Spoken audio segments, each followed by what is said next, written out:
നമ്മുടെ ഒരുമിച്ചുള്ള ചിന്തയ്ക്കായി turn your attentions to Acts chapter 13, reading from 4 onwards. അപ്പോസ്തല പ്രവൃത്തി 13-ാം അധ്യായം 4 മുതൽ താഴോട്ടുള്ള വാക്യങ്ങൾ ഞാൻ 6 തൊട്ട് വായിക്കുന്നു. 4 മുതൽ വാക്യങ്ങൾ ശ്രദ്ധിക്കണം.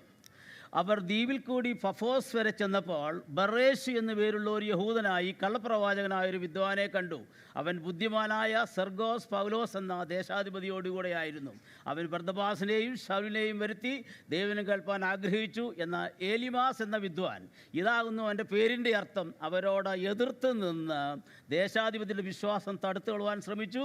അപ്പോൾ പൗലോസ് എന്നു പേരുള്ള ശൗൽ പരിശുദ്ധാത്മപൂർണനായി അവനെ ഉറ്റുനോക്കി, ഹേ സകല കപടവും സകല ധൂർത്തും നിറഞ്ഞവനെ, പിശാചിൻ്റെ മകനെ, സർവ്വനീതിയുടെയും ശത്രുവെ, കർത്താവിൻ്റെ നേർവഴികളെ മറിച്ച് കളയുന്നത് നീ മതിയാക്കുകയില്ലയോ?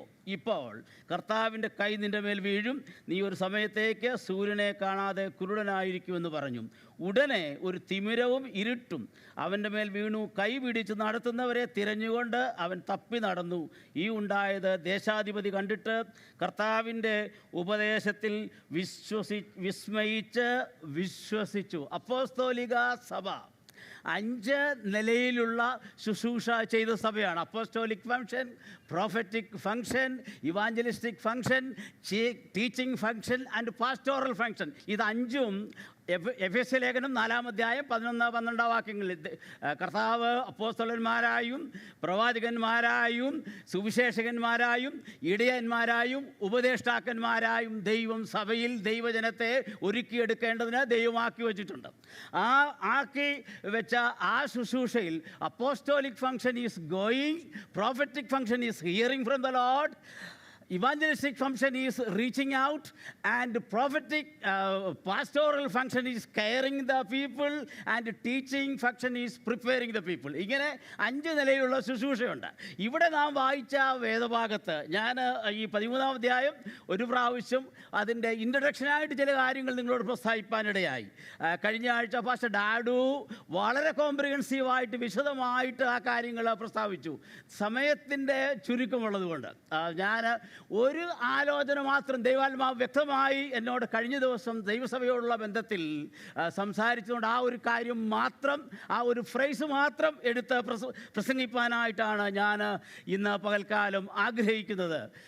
പരിശുദ്ധാത്മാവ് പറഞ്ഞു, പരിശുദ്ധാത്മാവ് അവരെ പറഞ്ഞയച്ചു, പരിശുദ്ധാത്മാ പൂർണ്ണനായി പൗലോസ് സംസാരിച്ചു.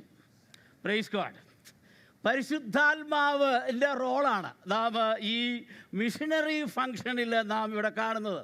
4-ാം വാക്യത്തിൽ പരിശുദ്ധാത്മാവ് പറഞ്ഞയച്ചു. ദൈവസഭ ഉപവസിക്കുകയും പ്രാർത്ഥിക്കുകയും ആരാധിക്കുകയും ചെയ്തപ്പോൾ പരിശുദ്ധാത്മാവ് ദൈവദാസന്മാരിൽ കൂടി പ്രവാചകന്മാരിൽ കൂടെ ആത്മാവിൽ അവരോട് സംസാരിച്ചു. ബർന്നബാസിനെയും ശൗലിനെയും വിളിക്കപ്പെട്ട ശുശ്രൂഷയ്ക്കായി അവരെ വേർതിരിപ്പീൻ എന്നുള്ള ശബ്ദം. അങ്ങനെ അപ്പോസ്തലനായ പൗലോസിൻ്റെ 1-ാമത്തെ മിഷണറി യാത്രയുടെ ആരംഭമാണ് നാം ഇവിടെ കാണുന്നത്. അവർ ശുശ്രൂഷയ്ക്കായി മുന്നോട്ട് പോകുന്നു. പ്രാരംഭമായി അവർ യഹൂദന്മാരുടെ പള്ളിയിൽ ദൈവദിനം പ്രസംഗിച്ച് അവർ ദ്വീപിൽ കൂടി പഫോസ് വരെ ചെന്നപ്പോൾ ബറേഷു എന്നു പേരുള്ള ഒരു യഹൂദനായി കള്ളപ്രവാചകനായ ഒരു വിദ്വാനെ കണ്ടു. നിങ്ങൾ പ്രത്യേകമായി ഈ പാസേജ് ശ്രദ്ധിക്കണം. അദ്ദേഹത്തിൻ്റെ പേര് പഫോസിൽ സുവിശേഷമായി ചെന്നപ്പോൾ കണ്ടെത്തിയ ഈ മനുഷ്യൻ്റെ പേര് ബർ യേശു. അവൻ ആരാണ്? അവൻ യഹൂദനാണ്, അവൻ കള്ളപ്രവാചകനാണ്, അവൻ മന്ത്രവാദിയാണ്. വിദ്വാൻ എന്ന മലയാള പരിഭാഷ തെറ്റാണ്. എലിമാസ് എന്ന ഗ്രീക്ക് പദത്തിൻ്റെ അർത്ഥം സോഴ്സറ. അവൻ്റെ ഗുണങ്ങൾ, അവൻ്റെ പ്രത്യേകതകൾ, ഹീസ് എ ഫോൾസ് പ്രോഫറ്റ്, കള്ളപ്രവാചകൻ. അവൻ യഹൂദ മതത്തിൽ നിന്ന് വന്നവനാണ്. അതുമാത്രമല്ല അവനൊരു സോഴ്സറ, മന്ത്രവാദിയാണ്. അദ്ദേഹത്തെ ഈ ഗവർണറുടെ സർഗോസ് പൗലോസിൻ്റെ കോർട്ടിൽ സന്നിധിയിൽ കൂലി കൊടുത്ത്, പൈസ കൊടുത്ത്, ശമ്പളം കൊടുത്ത് അദ്ദേഹത്തിൻ്റെ സ്വപ്നങ്ങളും കാര്യങ്ങളും വ്യാഖ്യാനിക്കാനായിട്ട് ആക്കി വെച്ച മനുഷ്യനാണ്.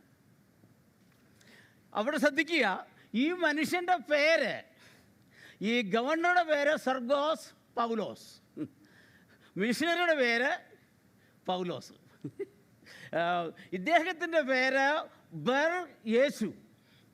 ബർ എന്ന് ഉള്ള അരാമ്യ പദത്തിൻ്റെ അർത്ഥം സണ്ണ്.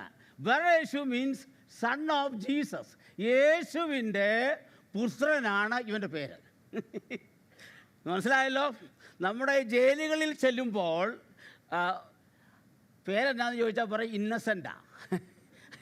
ആ കൊലക്കുറ്റത്തിന് കിടക്കുക അവിടെ ജയിലിൽ കൊലക്കുറ്റത്തിന് കിടക്കുന്നതിൻ്റെ പേര് ഇന്നസെൻ്റാ. അപ്പോൾ ഈ വലിയൊരു ഡിസെപ്റ്റീവായിട്ടുള്ള ഒരു ലോകത്തിലാണ് നാം ജീവിക്കുന്നത്. നാം കൺഫ്രണ്ട് ചെയ്യുന്നത്, നാം ശുശ്രൂഷയ്ക്ക് വേണ്ടി കടന്നു പോകുന്നത്, നാം മിഷണറി ദൗത്യത്തിന് വേണ്ടി മുന്നേറുന്നത്. നമ്മൾ ഒരു ചാരിറ്റി ബോർഡും മിഷൻ ബോർഡും ഒക്കെ നമ്മൾ ഇൻസ്റ്റിറ്റ്യൂട്ട് ചെയ്തു. നമ്മുടെ ചുറ്റുപാടും ഓവർസീസും ഒക്കെ മിഷൻ ചെയ്യാനായിട്ട് നാം നമ്മെ തന്നെ ഒരുക്കുന്ന സമയമാണ്. നമ്മുടെ മിഷൻ ദൈവം ആഗ്രഹിക്കുന്ന പോലെ നമ്മുടെ ദൗത്യത്തിൽ നമുക്ക് മുന്നേറണമെങ്കിൽ നാം ദൗത്യമായി കടന്നു പോകുന്ന സമയത്ത് നമ്മെ കൺഫ്രണ്ട് ചെയ്യുന്ന ഒരു ശക്തി നമുക്ക് മുന്നിലുണ്ട്. അത് വെരി ഡിസെപ്റ്റീവാണ്. ബെറേശു സൺ ഓഫ് ജീസസ്. ബെർ അരാമൈക്ക് പദമാണ്. അതിൻ്റെ തത്തുല്യമായ എബ്രായ പദം ബെന്നാണ്. ബെനോനി, എൻ്റെ ദുഃഖത്തിൻ്റെ പുത്രൻ, യാക്കോബിൻ്റെ ഒരു പുത്രനാണ്. അത് പിന്നെ ബെഞ്ചമിനാക്കി സൺ ഓഫ് റൈറ്റ് ഹാൻഡ്. അവിടെ ബെന്നാണ്. ബെന്നെന്നെല്ലാം പറയുന്നിടത്ത് സൺ എന്നർത്ഥമേ ഉള്ളൂ. ബെർ എന്ന് എവിടെ മലയാള പദത്തിൽ പറഞ്ഞാലും ബെർ മീൻസ് സൺ. അത് അരാമിക് പദമാണ്. ബെർ യോന ശീമോനെ, കർത്താവൊക്കെ സംസാരിച്ച ഭാഷയാണ്, അരമീക് ഭാഷ. അപ്പോൾ ഇവിടെ ഇവൻ്റെ പേര് ബെറേശു എന്നാണ്. ബെറേശു യേശുവിൻ്റെ പുത്രൻ.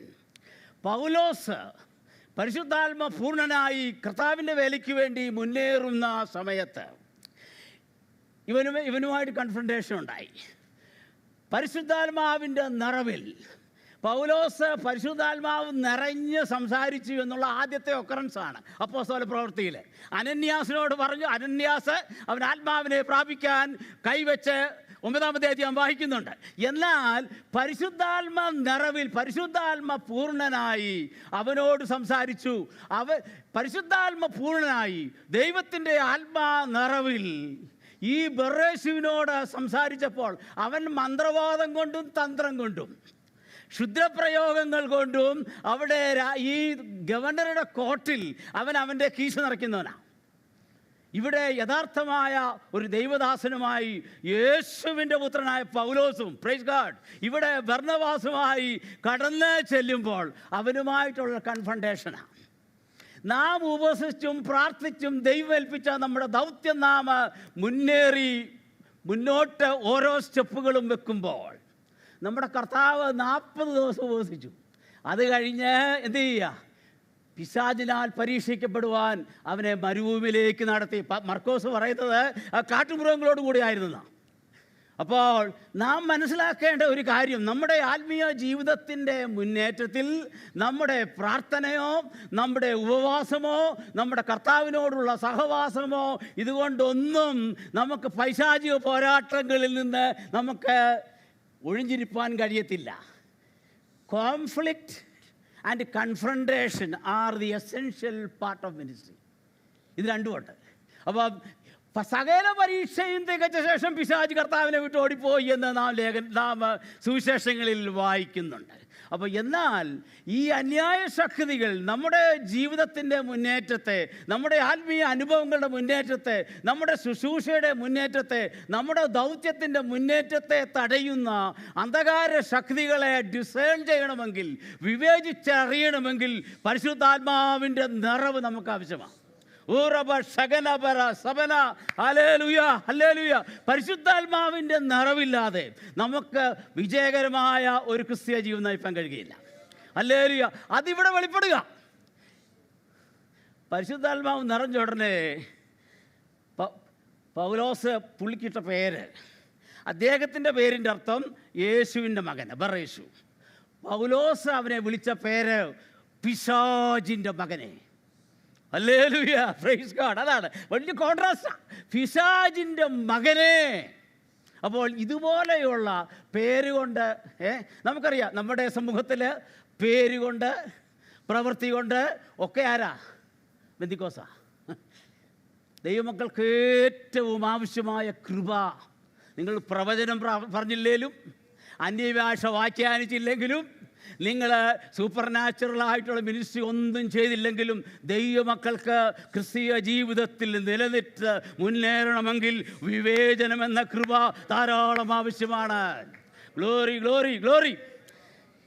ഞാൻ പെട്ടെന്ന് മുന്നോട്ട് പോകട്ടെ. സൺ ഓഫ് ജീസസ്, യേശുവിൻ്റെ മകൻ. അവൻ കള്ളപ്രവാചകൻ, യഹൂദൻ, ദേശാധിപതിയോടുകൂടെ ആയിരുന്നു. അവൻ ഈ ദേശാധിപതി സർഗോസ് പൗലോസ്, അവൻ്റെ പേര് പൗലോസാണ്. പൗലോസ് പിന്നെ ലിറ്റിൽ വണ്ണെന്നുള്ള അർത്ഥമേ ഉള്ളൂ. ഈ പൗലോസ്, ഈ പേരുകൾ രണ്ട് ഈ പേരുകൾ നമ്മളൊരു കോംപ്ലക്റ്റ് ഉണ്ട് അവിടെ. പൗലോസിൻ്റെ പേര്, ദേശാധിപതിയുടെ പേര് പൗലോസ്. ഇവൻ ബറേശു, സൺ ഓഫ് ജീസസ്. പേര് വെരി ഡിസെപ്റ്റീവാണ്. പേരും നാളും പുറമേ ഉള്ളതും കണ്ട് ദൈവജനം കാര്യങ്ങൾക്ക് വേണ്ടി സ്റ്റെപ്പ് എടുത്ത് വെക്കരുത്. Hallelujah, praise God. ബറേശുവാ. ഇവിടെ 4 കാര്യങ്ങൾ അവിടെ നിന്ന് ഞാൻ പറഞ്ഞിട്ട് ഞാൻ പെട്ടെന്ന് മുന്നോട്ട് പോകുവാനായിട്ട് ആഗ്രഹിക്കുകയാണ്. ഇവിടെ 4 കാര്യങ്ങൾ. ഈ ഇവിടെ വരുമ്പോൾ ഇതുവരെയും ഈ പ്രത്യേകമായ കൺഫ്രണ്ടേഷനിൽ, കോൺഫ്ലിക്റ്റിൽ ഈ സെർഗോസ് പൗലോസിനോട് ഇടപെടുന്ന സമയത്ത് ശൗല് പേര് മാറ്റി 9-ാം വാക്യത്തിൽ അപ്പോൾ പൗലോസ് എന്ന് പേരുള്ള ശൗൽ. ആ സെയിം ലെവലിലുള്ള കൺഫ്രണ്ടേഷനാണ്. തുടർന്നുള്ള അധ്യായം വായിക്കുമ്പോൾ ബർന്നബാസ് ആദ്യവും പൗലോസ് പിന്നീടുമാണ്. ഈ ഒരു മിനിസ്ട്രി കൺഫ്രണ്ടേഷനിൽ ദൈവം നൽകിയ അവൻ്റെ പരിശുദ്ധാത്മാവിൻ്റെ ആ ശക്തിയാൽ അന്യായ ശക്തിയുമേൽ ഒരു ജയമെടുക്കുവാനായി പൗലോസിൻ്റെ പ്രോമിനൻസ് അവിടെ കാണുന്നത്. നമ്മൾ തുടർന്നുള്ള ഈ 14-ാം അധ്യായത്തിൽ വായിക്കുമ്പോൾ ബർന്നബാസും ശൗലും എന്നാണ്. എന്നാൽ ഇവിടെ ശൗലെന്ന് മാത്രമല്ല, പൗലോസ് എന്നു പേരുള്ള ശൗല്. അപ്പോൾ ഈ സെർഗോസ് പൗലോസിനെ കൺഫ്രണ്ട് ചെയ്യുമ്പോൾ യഥാർത്ഥ പൗലോസ് ആരാണെന്ന് ആ കൺഫ്രണ്ടേഷനിൽ കൊണ്ട് നടക്കാൻ വേണ്ടി ദൈവത്തിൻ്റെ പരിശുദ്ധാത്മാവ് പൗലോസ് എന്ന് ഉപയോഗിച്ചിരിക്കുക അവിടെ. Hallelujah, praise God. അപ്പോൾ 3-4 കാര്യം നമുക്ക് ഒബ്സർവ് ചെയ്യാനായിട്ട്. ഒന്ന്, പ്രോമിനൻസ്. ശുശ്രൂഷയിൽ പൗലോസിൻ്റെ മുൻഗണന ആ ശുശ്രൂഷയുള്ള ബന്ധത്തിൽ നാം കാണുന്നു.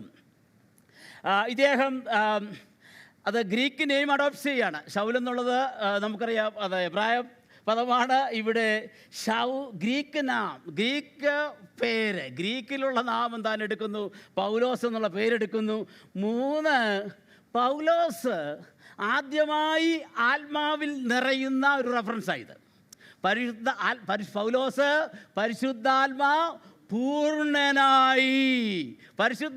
പൂർണ്ണനായി ഞാനും നിങ്ങളും ദൈവകൃപയിൽ മുന്നേറുമ്പോൾ, ദൈവകൃപയിൽ നിൽക്കുമ്പോൾ, എൻ്റെയും നിങ്ങളുടെയും ജീവിതത്തിന് നേരെ വരുന്ന അന്യായ ശക്തികളുടെ മേൽ ജയമെടുത്ത് മുന്നേറുവാനുള്ള നിൻ്റെ ഭവനത്തിനെതിരായി, നിൻ്റെ തലമുറകൾക്കെതിരായി, അവരുടെ മുന്നേറ്റത്തിനെതിരായി, നമ്മുടെ ജീവിതത്തിൻ്റെ നന്മകൾക്കെതിരായി ഉയർന്നു വരുന്ന അന്യായ ശക്തികളുടെ മേൽ ജയം പ്രാപിപ്പാനുള്ള ഒരു പരിശുദ്ധാത്മാവിൻ്റെ ഒരു നിറവും പരിശുദ്ധാത്മാവിൻ്റെ ഒരു അധികാരവും ദൈവജനത്തിന് മേൽ ദൈവം നൽകും. Glory, hallelujah. ആ പർട്ടിക്കുലർ പോയിന്റിൽ അവൻ പരിശുദ്ധാത്മാ നിറവിൽ. Praise God. 4, പരിശുദ്ധാത്മാ നിറവിൽ സംസാരിച്ചു കഴിഞ്ഞപ്പോൾ ഈ ഏലിമാസ് എന്ന പദത്തിൻ്റെ അർത്ഥം മന്ത്രവാദി എന്ന, സോഴ്സറർ എന്ന. വിദ്വാൻ എന്ന് മലയാളത്തിൽ എന്തുകൊണ്ടോ തെറ്റിച്ചെഴുതി. വിദ്വാനല്ല അവന്. വിദ്വാൻ എന്ന് പറഞ്ഞാൽ പോസിറ്റീവ് ടോണാണ്. ഇവൻ ഏലിമാസ് എന്ന ആ പേരിൻ്റെ അർത്ഥം അതാ. ഏലിമാസ് എന്ന് പറഞ്ഞാൽ മന്ത്രവാദി എന്ന് പറഞ്ഞാൽ ഇവനെ നോക്കിക്കൊണ്ട് പൗലോസ് അവൻ്റെ മേൽ ഒരു ശാപം വർഷിപ്പിക്കുക. Praise God. അവന് എന്തിനാ ശാപം വർഷിപ്പിച്ചേ? സകല ധൂർത്ത് നിറഞ്ഞവനാണ്, ദൈവത്തിൻ്റെ നേരായ വഴികളെ മറിച്ച് കളയുന്നവനാണ്, ഈ താല്പര്യമുള്ള ഈ ദേശാധിപതി കർത്താവിനെ അംഗീകരിക്കുന്ന തടസ്സമായി അവന് എതിർത്ത് നിന്നവനാണ്. അവൻ അധികാരത്തോടുകൂടെ ഒറ്റ വാക്ക് കൽപ്പിച്ചപ്പോൾ അവന് അന്ധത പിടിച്ചു. He became blind. ഹല്ലേലൂയ. ഈ അന്ധകാര ശക്തിയോടുള്ള കൺഫ്രണ്ടേഷന് നമുക്ക് കേസ് ചെയ്യാനായിട്ട് അധികാരമുണ്ടോ എന്നൊക്കെ ചോദിക്കാം. ഒരു ദൈവദാസൻ ഞങ്ങളുടെ നാട്ടിൽ അദ്ദേഹം ഉപവസിക്കുകയും പ്രാർത്ഥിക്കുകയും അനേകരെ ദൈവങ്ങളിൽ കൊണ്ടുവരികയും ചെയ്യുന്നു. അപ്പോൾ അതിൻ്റെ അടുത്ത ഒരു സേവയും മറ്റു കാര്യങ്ങളൊക്കെ ഉണ്ട്. ഞാൻ ഇത് ഓൺലൈനിൽ പോകുന്ന ഇത് ഒക്കെ പറയുന്നില്ല. അപ്പോൾ അവർ നോക്കിയ ഉടനെ പണ്ടത്തെ പോലെയുള്ള അത്ഭുതങ്ങളും അടയാളങ്ങളും ഒന്നും ഇപ്പോൾ നടക്കുന്നില്ല. അവിടെ വരുന്ന ഈ രോഗികൾ സൗഖ്യമാകുന്നില്ല, അവർ ഉദ്ദിഷ്ട കാര്യങ്ങൾ നടക്കുന്നില്ല. അപ്പോൾ അവർ പ്രശ്നം വെച്ചോണ്ടേ പറഞ്ഞു, ഇവിടെ അടുത്ത് ഇന്ന പാസ്റ്റർ അവിടെ സ്ഥിരമായിട്ട് എന്തും ഉപവാസവും പ്രാർത്ഥനയുമാണ്, അത് നിന്നെങ്കിൽ മാത്രമേ നിനക്കിനി ഇവിടെ വിജയമുള്ളൂ. ഈ അമ്മയ്ക്ക് ശക്തി വരണമെങ്കിൽ ആ പ്രാർത്ഥന നിൽക്കണം. ഓക്കെ, ഇവർ ചിന്തിച്ചു ഒരു രക്ഷയുമില്ല, നേരിട്ടൊന്നും കൺഫ്രണ്ട് ചെയ്താൽ ഈ ദൈവദാസനെ ഒതുക്കാനൊക്കത്തില്ല. ഒരു ദിവസം രാവിലെ ദൈവദാസന് 4 മണിക്ക് പ്രാർത്ഥിച്ചുകൊണ്ടിരുന്നുകൊണ്ട് ദൈവാത്മാവ് പറഞ്ഞു, നിങ്ങൾ വെള്ളമടിച്ച് കയറ്റുന്ന ഈ കിണറ്റിൽ ഒരു ദോഷം ശത്രു പ്രവർത്തിച്ചിട്ടുണ്ട്. ആരും വെള്ളം എടുക്കരുത്, വെള്ളം അടിക്കരുത്, ആ വെള്ളം കുടിക്കരുത്. ദൈവദാസൻ എഴുന്നേറ്റ് അല്പം ഉപ്പ് എടുത്ത് പ്രാർത്ഥിച്ച് ആ കിണറ്റിലിട്ടു. ആ കിണറ്റിലിട്ട ആ സമയം ഈ മന്ത്രവാദം ചെയ്ത ഈ വ്യക്തിയുടെ ഭവനത്തിൽ, അത് ഏതാണ്ട് നേരം വെളുക്കുന്ന സമയമാണ്, ആരോ വെള്ളം കോരാനോ ഒറ്റ ചെന്നു. നല്ല ശക്തമായിട്ട് നിന്ന ഒരു ആ കിണറിൻ്റെ കമ്പ് ഒടിഞ്ഞ് അതിൻ്റെ അകത്തോട്ട് വീണ് ആ അധർമ്മം ചെയ്തവൻ ഒന്നുമില്ലാത്ത നിലയിൽ ആയിത്തീരുവാനിടയായിത്തീർന്നു. ദൈവശക്തിക്കും ദൈവിക മുന്നേറ്റത്തിനും ദൈവിക പ്രവർത്തനത്തിനും ദൈവിക രാജ്യത്തിനും എതിരായി നിൽക്കുന്ന അന്യായ ശക്തികളുടെ മേൽ അവൻ്റെ വേണ്ടാദാനം അവൻ്റെ തലയിലേക്ക് തന്നെ തിരിയുമെന്നുള്ള ദൈവത്തിൻ്റെ വചനപ്രകാരം ദൈവത്തെ സേവിച്ച് മറ്റുള്ളവർക്ക് ആർക്കും ദോഷമോ പ്രയാസങ്ങളോ ഭാരങ്ങളോ ചെയ്യാതെ നാം നമ്മുടെ കാര്യം നോക്കി ജീവിക്കുന്ന നമ്മുടെ മേൽ ദൈവം നമുക്ക് നൽകിയിരിക്കുന്ന അവകാശത്തിന് മേൽ ശത്രുവായവൻ കടന്നാക്രമിക്കുമ്പോൾ അതിൻ്റെ മേൽ ജയം തരുന്നത് ദൈവത്തിന് ഉത്തരവാദിത്വമാണ്. ഗ്ലോറി. അപ്പോൾ 4 കാര്യം അവിടെ നടന്നു.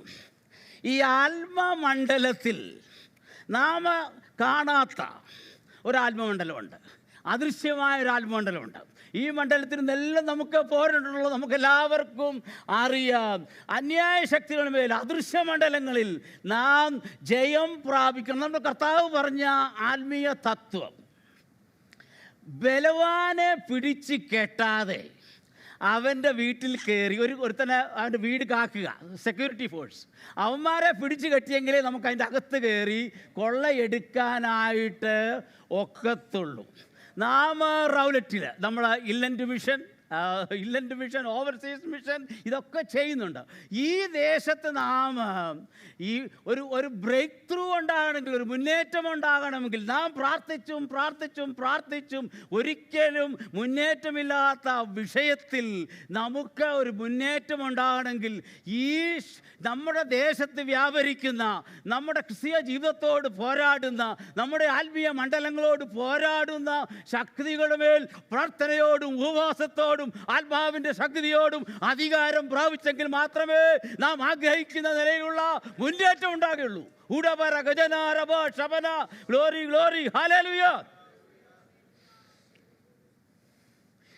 ഇത്രയും പറഞ്ഞിട്ട് ഞാൻ നിങ്ങളുടെ അറ്റൻഷന് വേറെ ഒരു വേദഭാഗത്തിലേക്ക് തിരിക്കുകയാണ്. Praise God. നമ്മുടെ കർത്താവിൻ്റെ ശുശ്രൂഷയിൽ, നമ്മുടെ കർത്താവിൻ്റെ ശുശ്രൂഷ ഓവറോളായിട്ട് നാം പഠിക്കുമ്പോൾ ഈ ലൂക്ക് കർത്താവിൻ്റെ ശുശ്രൂഷയെക്കുറിച്ച് വളരെ സവിസ്തരം, വളരെ ഡീറ്റെയിൽഡായിട്ട് സുവിശേഷ ഭാഗങ്ങളിലും അപ്പോസ്തല പ്രവൃത്തിയിലും എടുത്തെടുത്തു. സെയിം ഓതറാണല്ലോ ലൂക്കും ഒക്കെ എഴുതിയ ഈ സുവിശേഷങ്ങൾ നാം പഠിക്കുമ്പോൾ 4 സുവിശേഷങ്ങൾ, ഓരോ സുവിശേഷകരും പ്രത്യേക എംഫസിസ്. മത്തായി പറയുന്നതനുസരിച്ച് ഡിസൈപ്പിൾ ആണെങ്കിൽ കർത്താവ് പറഞ്ഞതെല്ലാം അനുസരിച്ച് അവരെ ഉപദേശിച്ച് അതെല്ലാം പഠിപ്പിക്കണം. ആരെ ട്രൂ ഡിസൈപ്പിൾ എന്ന് പറഞ്ഞാൽ ദൈവം പഠിപ്പിച്ച കാര്യങ്ങൾ, സെർമൺ ഓൺ ദ മൗണ്ട്, കർത്താവ് ടീച്ച് ചെയ്ത് ഉപദേശിച്ച കാര്യങ്ങളെല്ലാം ഒബ്സർവ് ചെയ്യുന്നതാണ് ശിഷ്യൻ. മർക്കോസിൻ്റെ വീക്ഷണത്തിൽ ഒരു ശിഷ്യനെന്ന് പറയുന്ന ആൾ ഒരു സെർവൻ്റായിട്ട്, ദാസനായി, came not to be served, ശുശ്രൂഷ ഏൽക്കാനല്ല, ശുശ്രൂഷ ചെയ്യുന്ന ഒരു ദാസനായി. അതാണ് ട്രൂ ഡിസൈപ്പിൾ. യോഹന്നാൻ്റെ വീക്ഷണത്തിൽ ഒരു ശിഷ്യനെന്ന് പറയുന്നത് ഉയരത്തിൽ നിന്ന് ജനിച്ച, നീ വീണ്ടും ജനിക്കണം, നീ ദൈവ പൈതലായി തീരണം. അവിടെ നമുക്കറിയാം യേശു ക്രിസ്തു സൺ ഓഫ് ഗോഡാണ്. ലൂക്കിൻ്റെ സുവിശേഷത്തിൽ ലൂക്ക് യേശു പ്രാർത്ഥിച്ചതുപോലെ, യേശു ആത്മനിറവ് പ്രാപിച്ചതുപോലെ, യേശുവിന് ജാതികളോടുള്ള, ജെൻറ്റൈൽസിനോടുള്ള കൺസേൺ പോലെ, യേശുവിനെ സഹോദരിമാരോടുള്ള കൺസേൺ പോലെ, യേശുവിനെ പോലെ ജീവിതത്തിൽ മാതൃക സ്വീകരിക്കുന്നവനാണ് യഥാർത്ഥ ശിഷ്യൻ. ലൂക്ക് മാത്രമാണ് നമ്മുടെ യേശു ക്രിസ്തുവിൻ്റെ ജീവിതത്തിൻ്റെ ശുശ്രൂഷയുടെ എല്ലാ രംഗങ്ങളിലും ആത്മാവിൻ്റെ പൂർണ്ണ നിറവിൽ ജീവിച്ച വ്യക്തിയാണ് യേശു എന്ന് നാം കാണുന്നത്. Spirit born, spirit bearing, spirit bestowing Jesus. ആത്മാവിനാൽ നിറയപ്പെട്ട, ആത്മാവിനാൽ ജനിച്ച് ആത്മാവിനെ കൊടുക്കുന്ന, ആത്മാവിൻ്റെ നിറവിൽ ജീവിക്കുന്ന യേശുവിനെയാണ് ലൂക്ക് നമുക്ക് പരിചയപ്പെടുന്നത്. അവരെ ഈ നിങ്ങൾക്ക് സംശയം കാണും, ന്യായമായ സംശയം കാണും. ഈ 4 ഗോസ്പൽ റൈറ്റേഴ്സും ചില ഡീറ്റെയിൽസിലൊക്കെ വ്യത്യാസമുണ്ട്. ഒറ്റ ഉദാഹരണം പറഞ്ഞ് നിർത്താം. ലൂക്കോസ് തൻ്റെ സുവിശേഷത്തിൽ രക്തസ്രവക്കാരിയുടെ കാര്യം പറയുമ്പോൾ മർക്കോസ് പറയുന്നത് പോലെ ഡോക്ടർമാരാൽ സകല വൈദ്യന്മാരും ഏറിയോന്നൊന്ന് സഹിച്ചെന്ന് പറയുന്നില്ല. ആ ഏറിയോന്നൊന്ന് സഹിച്ചു എന്നുള്ള പദം മാറ്റി. വൈ? ലൂക്കോസ് ഒരു ഡോക്ടറാണ്, പുള്ളിക്ക് തന്നെ അതൊരു മോശമാണ്. ഏറിയോന്നൊന്ന് സഹിച്ചു എന്നുള്ളത് മാറ്റി.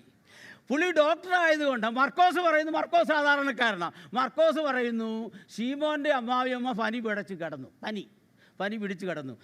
ലൂക്കോസ് ചെന്ന് തൊട്ട് നോക്കിയപ്പം സാധാരണ പനിയല്ല, 100 മേളിലുണ്ട്. അതുകൊണ്ട് ലൂക്കോസ് എഴുതി അത് കഠിന ജ്വരമാണ്. അപ്പോൾ ഇവരുടെ പെർസ്പെക്റ്റീവ് മാറ്റുകൊണ്ട് വിഷയം ഒന്നാണ്. അപ്പോൾ ഈ 4 സുവിശേഷങ്ങളിലും വ്യത്യസ്തമായ വിവരണം എന്താണ് എന്ന് നിങ്ങൾ സംശയിക്കേണ്ട കാര്യമില്ല. സെയിം ഒരേ കാര്യം അവരുടെ വീക്ഷണത്തിൽ അവരെഴുതുകയാണ്. ഒരു 4-5 കാര്യം കൂടെ എൻ്റെ മുന്നിൽ ഞാൻ പറഞ്ഞ് ഇരിപ്പാനായിട്ട് ആഗ്രഹിക്കുകയാണ്. അപ്പോൾ യേശുവിൻ്റെ ശിഷ്യന്മാരിൽ അനുകരിപ്പാൻ നല്ല മാതൃക കർത്താവ് എല്ലായിടത്തും പരിശുദ്ധാത്മാ നിറവിലുള്ള ജീവിതവും പരിശുദ്ധാത്മാ നിയന്ത്രണത്തിലുള്ള ജീവിതവും പ്രാർത്ഥനയുമായിട്ട് ബന്ധപ്പെട്ട ലൂക്കോസ് മാത്രമേ നമ്മളോട് പറയുന്നുള്ളൂ. ലൂക്കോസ് മാത്രമേ നമ്മളോട് പറയുന്നുള്ളൂ. യേശു പ്രാർത്ഥിച്ച് സ്നാനമേൽക്കയിൽ പ്രാർത്ഥിച്ചു, മറ്റൊരാരും പറയുന്നില്ല, പ്രാർത്ഥിച്ചു. യേശു പ്രാർത്ഥിച്ച് ശിഷ്യന്മാരെ തെരഞ്ഞെടുത്തു. യേശു പ്രാർത്ഥിച്ചു കൊണ്ടിരുന്നപ്പോൾ he was transfigured. യേശു പ്രാർത്ഥിച്ചു കൊണ്ടിരുന്നപ്പോൾ അവൻ്റെ രൂപം മാറി. ഇതെല്ലാം ലൂക്ക് എടുത്തെടുത്ത് പറയുന്ന, പ്രാർത്ഥിക്കുമ്പോൾ നമ്മുടെ രൂപം മാറും, നമ്മുടെ ആത്മീയ അനുഭവങ്ങൾ മാറും. പ്രാർത്ഥനയും ആത്മനിറവുമായിട്ട് വലിയ വ്യത്യാസമുണ്ട്. ഗ്ലോറി, വലിയ സാമ്യമുണ്ട്, വലിയ അടുപ്പമുണ്ട്. അപ്പോൾ ലൂക്കോസ് പരിശുദ്ധാത്മാവിനെ കുറിച്ചും പ്രാർത്ഥനയെക്കുറിച്ചും ഉദാഹരണങ്ങളെക്കുറിച്ചും ധാരാളം എടുത്തെടുത്ത് പറയുന്ന വ്യക്തിയാണ് ലൂക്കോസ്. അപ്പോൾ ലൂക്കോസ് കർത്താവിൻ്റെ ആത്മനിറവിൻ്റെ വിവിധ മണ്ഡലങ്ങളെക്കുറിച്ച് ലൂക്കോസ് പറയുന്നുണ്ട്. From conception to the resurrection Jesus was in the spirit. ജനനം തൊട്ട് കർത്താവിൻ്റെ ഉയർപ്പ് വരെ എൻ്റെ കർത്താവ് ആത്മാവിലായിരുന്നു. ഗ്ലോറി, അതാ മാതൃക. അത് ലൂക്ക് മാത്രമാണ് പ്രസൻറ്റ് ചെയ്യുന്നത്. Hallelujah, praise God. അപ്പോൾ ഈ ഉദാഹരണം ലൂക്ക് 3:22, 4-5 വാക്യം മാത്രം നിങ്ങൾ വായിച്ച് ഞാൻ പറ്റുന്നില്ല. Spirit descended on Jesus the moment of endowment. Luke 3:22. Luke 3:22 ആത്മാവിൻ്റെ വ്യത്യസ്തമായ ശുശ്രൂഷകളെക്കുറിച്ച് ലൂക്കോസ്, നിങ്ങൾ വിട്ടുപോകരുത്, ലൂക്കും ആക്സും എഴുതി ഒരേ വ്യക്തിയാണ്. പരിശുദ്ധാത്മാവിൻ്റെ വ്യത്യസ്തമായ ശുശ്രൂഷകളെക്കുറിച്ചും വ്യത്യസ്തമായ അനുഭവങ്ങളെക്കുറിച്ചുമാണ് ഞാൻ ശീഘ്രത്തിൽ പറഞ്ഞു ഓടുന്നത്. Okay, praise God. ഇവിടെ 3:22 വായിക്കാം. ലൂക്ക് 3:22 ഞാൻ വായിക്കാം. ലൂക്ക് 3:22. പ്രൈസ് ഗോഡ്, ആമേൻ. ജനമെല്ലാം സ്നാനമേൽക്കുവിൽ, യേശുവും സ്നാനമേറ്റ് പ്രാർത്ഥിക്കുമ്പോൾ സ്വർഗം തുറന്ന് പരിശുദ്ധാത്മാവ് ദേഹരൂപത്തിൽ പ്രാവെന്ന പോൽ അവൻ്റെ മേൽ ഇറങ്ങി വന്നു. എൻഡോവ്മെൻറ്റ്. ഓക്കെ, ആത്മാവിൻ്റെ ആവാസം, ദ മോമെൻ്റ് ഓഫ് എൻഡോവ്മെൻറ്റ്. അത് കഴിഞ്ഞ് ലൂക്ക് 4:1 വരുമ്പോൾ യേശു പരിശുദ്ധാത്മാവ് നിറഞ്ഞവനായി യോർദാൻ വിട്ട് മടങ്ങി. Jesus was full of the Holy Spirit. ആത്മാവിൻ്റെ നിറവുള്ളവനായി, full of the Holy Spirit. Greater measure. Luke 4:1 he was led by the Holy Spirit, the directing guidance to overcome temptation. അവിടെ യേശുവിനെ എന്തിനാണ് ആത്മാവിൻ്റെ പൂർണ്ണതയിലേക്ക് ദൈവം നടത്തിയത് എന്ന് ചോദിച്ചാൽ, അത് യേശു പരിശുദ്ധാത്മാവ് നിറഞ്ഞവനായി യോർദാൻ വിട്ടു മടങ്ങി ആത്മാവിനെ മരുഭൂമിയിലേക്ക് നടത്തി. അപ്പോൾ ഫാസ്റ്റിങ്ങോ ഉപവാസമോ ദൈവമായിട്ടുള്ള സഹവാസമോ മാത്രം കൊണ്ട് ഈ ദൈവത്തിൻ്റെ ആത്മാവിൻ്റെ പ്രസൻസോ സാന്നിധ്യം നമ്മുടെ ടെംപ്റ്റേഷന് ഇല്ലാതാക്കുന്നില്ല, പരീക്ഷകൾ ഇല്ലാതാക്കുന്നില്ല. അതാണ് അടുത്തത്. Next one 4:14 in the power of the spirit. അവിടെ ആത്മശക്തിയുടെ വെളിപ്പെടുത്തലാണ്. 4:14 യേശു ആത്മാവിൻ്റെ ശക്തിയോടെ ഗലീലയ്ക്ക് മടങ്ങിച്ചെന്നു. അവൻ്റെ ശ്രുതി ചുറ്റുമുള്ള നാട്ടിലൊക്കെയും പറയുന്നു. വിവിധ മെഷർമെൻറ്റ് കണ്ടോ? എൻഡോവ്മെൻറ്റ്, ആത്മാവിൻ്റെ ആവാസം, ആത്മാ നടത്തിപ്പ്, നിയന്ത്രണം, ആത്മശക്തിയുടെ വെളിപ്പെടുത്തൽ. 4:18 ആത്മാവിൻ്റെ അഭിഷേകം. ആത്മാവിൻ്റെ പരിപൂർണമായ ഒരു അനുഭവത്തിൽ മാത്രമേ ദൈവജനത്തിന് ദൈവസഭയ്ക്ക് മുന്നേറുവാൻ കഴിയുള്ളൂ. Hallelujah, praise God. പരിശുദ്ധാത്മാവ് ബർന്നബാസിനെയും ശൗലിനെയും പറഞ്ഞയച്ചിട്ട് അവർ ശുശ്രൂഷ ആരംഭിക്കുമ്പോൾ തന്നെ നാം കാണുന്നത് പരിശുദ്ധാത്മൻ പൂർണ്ണനായി ദൈവപ്രവർത്തനത്തെ, ദൈവത്തിൻ്റെ മിഷനെ, ദൈവത്തിൻ്റെ ദൗത്യത്തെ, അവരുടെ മിഷണറി ജേണിയെ, അവരുടെ മുന്നോട്ടുള്ള പ്രയാണത്തെ തടസ്സപ്പെടുത്തുന്ന അന്ധകാര ശക്തികളുടെ മേൽ അധികാരത്തോടുകൂടെ പ്രാർത്ഥിപ്പാനും ജയമെടുപ്പാനും നാം പൗലോസിനെയും ബർന്നബാസിനെയും ദൈവം സഹായിക്കുകയാണ്. അപ്പോൾ വിവിധ മണ്ഡലങ്ങളിൽ, വിവിധ മേഖലകളിൽ ഒന്നിനു പുറകെ ഒന്നായി പ്രാർത്ഥനയോടെ, പരിശുദ്ധാത്മാവിൻ്റെ ശക്തിയോടെ, പരിശുദ്ധാത്മാവിൻ്റെ ആവാസത്തോടെ മുന്നേറുവാൻ ദൈവജനത്തിന് ഇടയായി. Team please come forward. Hallelujah. ഇടയായി തീരുവാൻ ഇടയായി. നമ്മുടെ ക്രിസ്തീയ ജീവിതത്തിൽ, ശുശ്രൂഷയിൽ, മിനിസ്ട്രിയിൽ, മിഷൻസിൽ ഒക്കെ പ്രാർത്ഥനയുടെയും ആരാധനയുടെയും ഉപവാസത്തിൻ്റെയും ഇമ്പോർട്ടൻസ് ആണ് 13-ാം അധ്യായം 1 മുതൽ 12 വരെയുള്ള വാക്യങ്ങളിൽ നാം വായിക്കുന്നത്. ദൈവം നമ്മെ സഹായിക്കട്ടെ. നമ്മുടെ ജീവിതങ്ങളെ പരിശുദ്ധാത്മ നിറവുള്ള ജീവിതങ്ങളായി, പ്രാർത്ഥിക്കുന്ന ജീവിതങ്ങളായി തീരുവാൻ ദൈവം ഇടയാക്കട്ടെ. ആമേൻ.